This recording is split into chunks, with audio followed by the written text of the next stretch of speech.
control here? Oh, that's what it is, Jim. They don't think he caught it. Oh, boy. Let's see that again. The NFL's controversial catch rule is under fire again after it was a huge factor in the New England Patriots' huge win over the Pittsburgh Steelers in a game many had dubbed the biggest game of the season.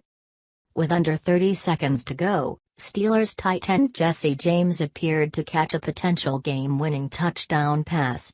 But when the officials' review of the touchdown took longer than expected, it quickly became clear that the ball had come loose from James' hands after he stretched for the end zone.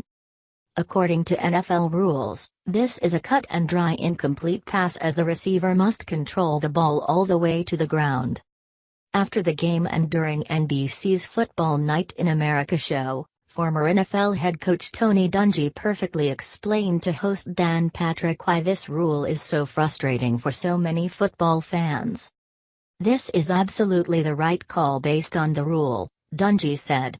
"But I tell you, Dan, flag football, high school football, college football, any place you play football, other than the NFL, that's a touchdown."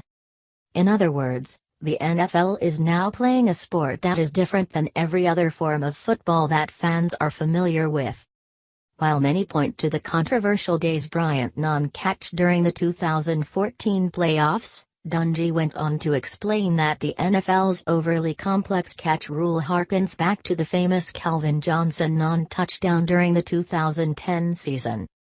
Because of Calvin Johnson in 2010, and trying to justify that, we have all these plays now that everybody knows are touchdowns, but now they are incomplete, Dungy said. In other words, the NFL became so concerned with the once every few years unusual play, that they created a rule that now turns seemingly basic catches into game-changing incompletions.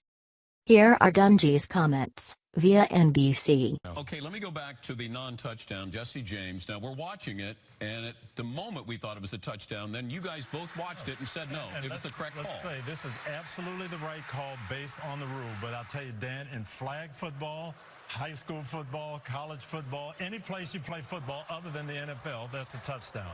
But because of Calvin Johnson in 2010 and trying to justify that, we have all these plays now that everybody knows are touchdowns, but now they're incomplete.